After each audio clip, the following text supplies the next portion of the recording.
Bien-aimés dans le Seigneur, en ce premier dimanche des apparitions de Jésus-Christ, que la grâce et la paix vous soient données de la part de Dieu notre Père et de Jésus-Christ notre Seigneur et Sauveur. Nous voulons lire la parole de Dieu dans l'évangile de Luc. Évangile de Luc, chapitre 24, versets 13 à 35.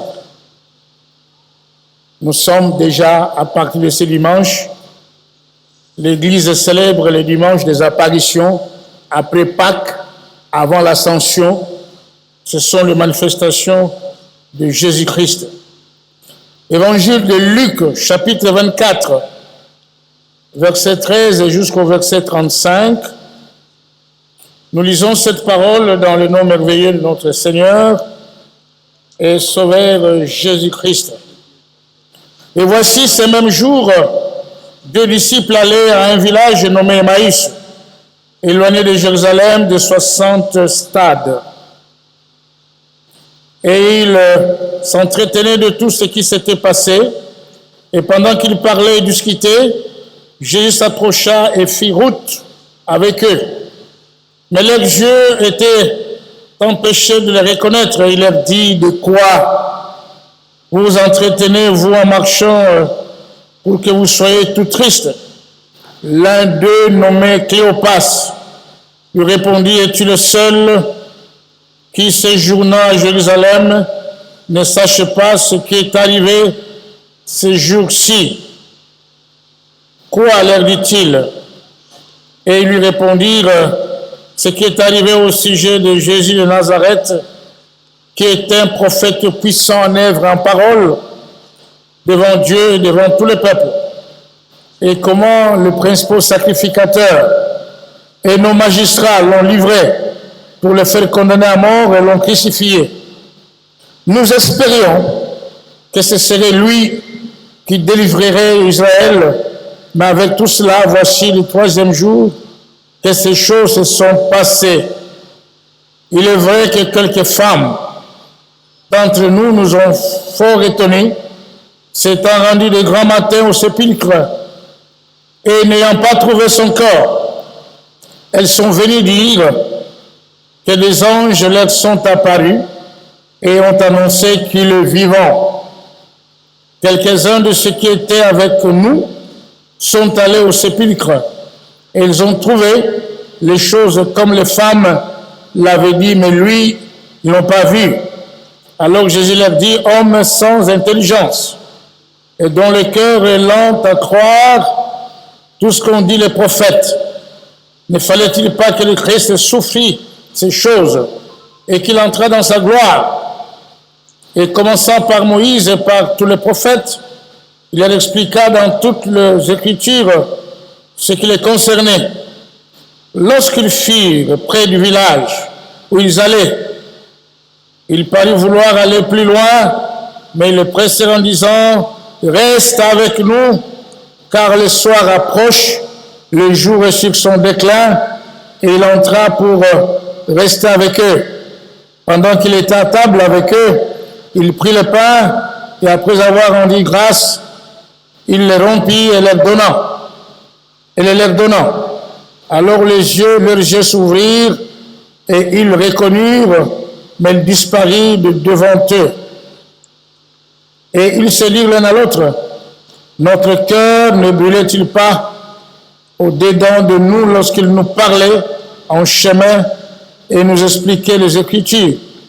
Se levant à l'heure même, ils retournèrent à Jérusalem et ils trouvèrent les 11, ceux qui étaient avec eux, assemblés et disant: le Seigneur est réellement ressuscité. Il est apparu à Simon et ils racontèrent ce qui leur était arrivé en chemin et comment il l'avait reconnu au moment où il rompit le pain. C'est la parole du Seigneur. Bien-aimés dans le Seigneur, je vous propose ce thème: reste avec nous. C'est la demande de deux disciples sur le chemin d'Emmaüs. La Bible dit: ces mêmes jours, deux disciples Ce même jour signifie le jour de la résurrection de Jésus-Christ.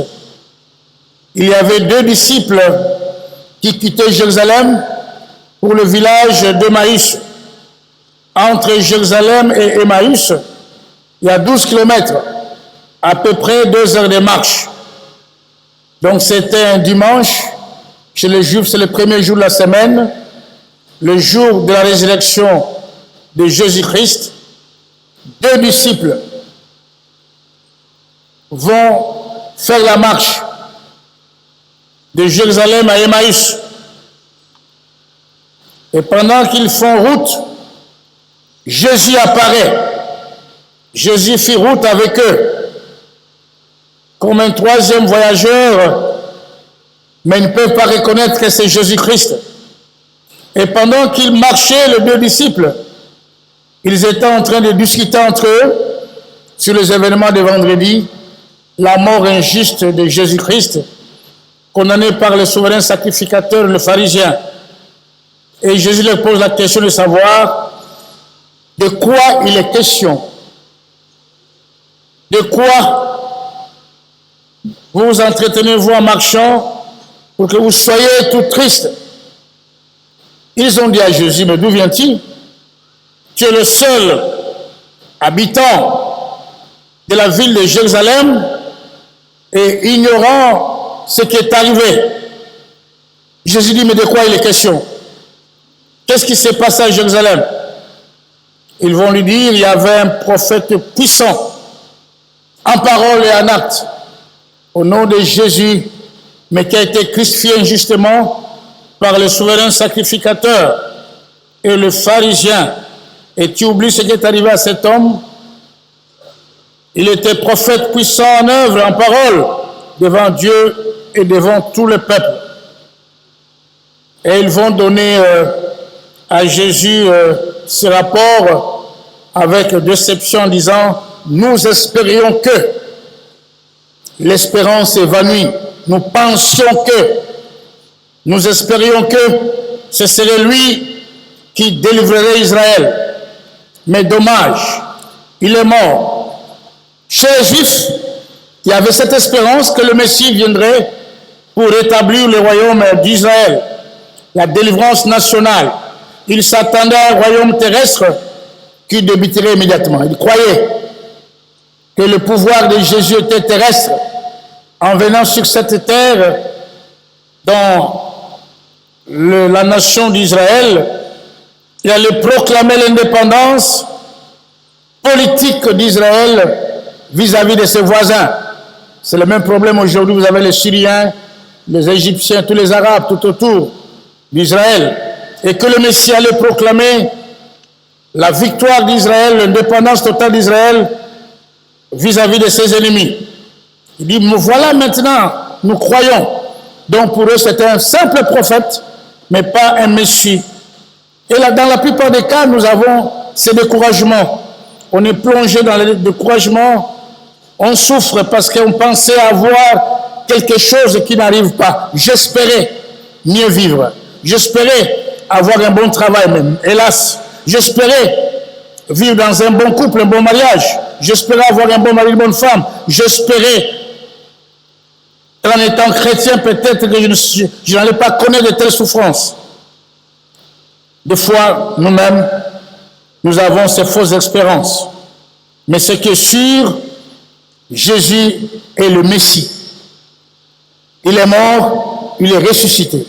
Et si nous croyons en Christ, espérons contre toute espérance, Dieu est capable d'agir à ce que nous attendons, parce que Dieu le même, hier, aujourd'hui et éternellement. Et Jésus va leur dire, mais vous êtes hommes sans intelligence. Et jusque-là, ils ne reconnaissent pas Jésus. Vous n'allez pas reconnaître Jésus-Christ, vous ne marchez pas avec lui convenablement. Vous n'êtes pas en communion avec lui, ils n'ont pas reconnu Jésus. L'œil du Dieu était fermé, Jésus leur a dit. Mais il est écrit dans la parole que le Messie allait souffrir depuis les écrits de Moïse. Mais il allait aussi souffrir et ressusciter. Vous êtes des incrédules. Comment vous n'êtes pas au courant de cette parole? Ils marchèrent avec Jésus. Et Jésus est l'homme d'espérance. Mais ce qui est très important, les deux marchent. Il y a Cléopas, un autre, le nom n'est pas là. Et les deux disciples ne sont pas parmi les 11, c'est clair. C'est en dehors des 11 disciples, ils habitaient Emmaüs. Mais ce qui est important, quand ils marchent, ils sont dans les soucis, dans les difficultés, mais Jésus les accompagne, partage leur peine, leur perplexité, leur crainte. Et sachons-le, que dans nos souffrances, dans nos doutes, dans nos peines, dans nos plaies, Jésus est avec nous. Il ne nous abandonne pas. Il connaît nos problèmes. Il connaît nos défaillances. Il connaît nos chutes. Il connaît nos soucis. Rassurons-nous qu'il est avec nous. Il marche avec nous. Et comme il est avec nous, il marche avec nous, nous finirons par avoir la victoire. Oh, votre amen est très faible. Amen. Votre amen est toujours faible. Amen. Il me semble que... je suis content parce qu'il y a des gens qui disent que je donne trop d'amen. Je suis l'homme de trop d'amen. Mais je suis habitué comme ça avec les amens. Vous m'excusez. On me dit que j'aime les amens. Mais finalement, qu'est-ce que c'est? Mais amen signifie oui, nous sommes d'accord avec ça. Que Dieu vous bénisse. Comme il accompagnait le disciple sans le savoir, Jésus nous accompagne chaque jour. Ne pleure pas, ne souffre pas, il est avec toi. Même si tu ne dis pas ce que tu as comme problème, Jésus connaît et il est prêt à nous soutenir. Il est l'ami fidèle et tendre. Alors, Jésus va faire semblant d'aller vite. C'était le jour de la résurrection. La nuit commence à tomber. Il fait semblant de dire au revoir, je vais partir. Non, reste avec nous, car le soir approche, le jour est sur son déclin, et il entra pour rester avec eux. Et quand il va rester avec eux, il va leur apporter la nourriture. On ne sait pas exactement d'où venait le pain et le poisson. Mais la Bible dit, il prit le pain, les rompit et les donnant, ils ont mangé. Jésus a mis fin à leurs doutes, à leurs souffrances, et après, leurs yeux s'ouvrirent, ils ont reconnu Jésus, et immédiatement, Jésus avait disparu. Ils sont allés dire à Pierre, le même jour, ils ont fait demi-tour à Jérusalem, pour dire aux disciples, le Seigneur est réellement ressuscité. Et ça, c'est la confession de foi de la première église. Le Seigneur est réellement ressuscité. Et si le Seigneur est réellement ressuscité, tes problèmes sont ressuscités. Tu n'es plus dans le tombeau, tu es vivant. Ta souffrance est ressuscitée aujourd'hui. Et Dieu est capable de donner la guérison là où il y a la maladie. Et Dieu est capable de donner la victoire là où il y a l'échec. Il est réellement ressuscité, c'est-à-dire qu'il n'y a pas de doute. Jésus est ressuscité et que tout ce qui est mort en toi ressuscite. Que Dieu bénisse sa parole. Amen.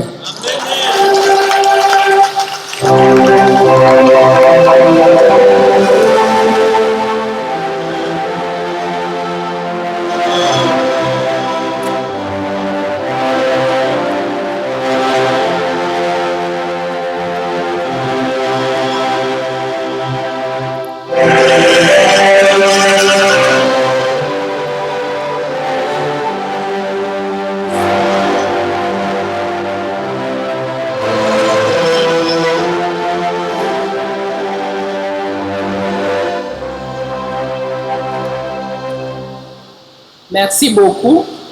Nous allons nous tenir debout. Les disciples ont dit, reste avec nous, n'est-ce pas? Nous allons chanter le cantique 78, reste avec nous, Seigneur. Aide de la foi 190.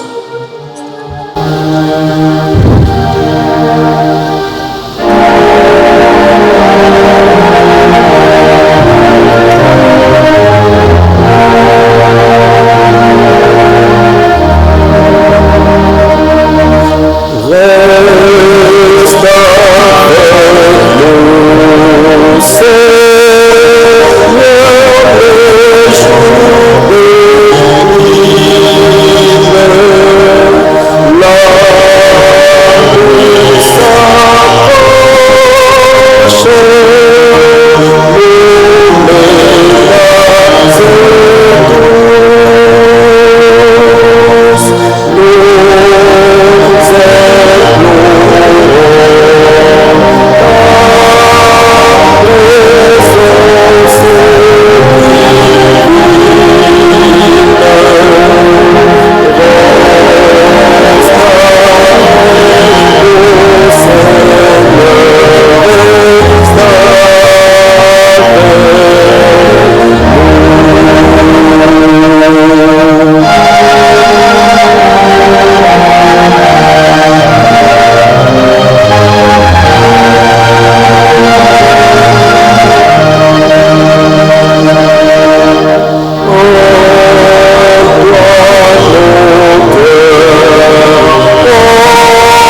beaucoup, on peut s'asseoir.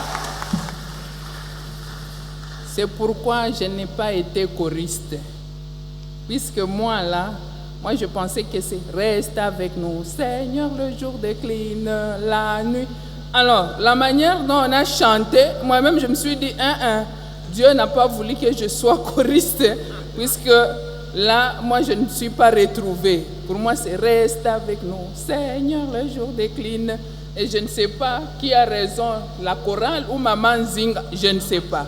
Mais à l'Écodime, nous chantons « Reste avec nous ».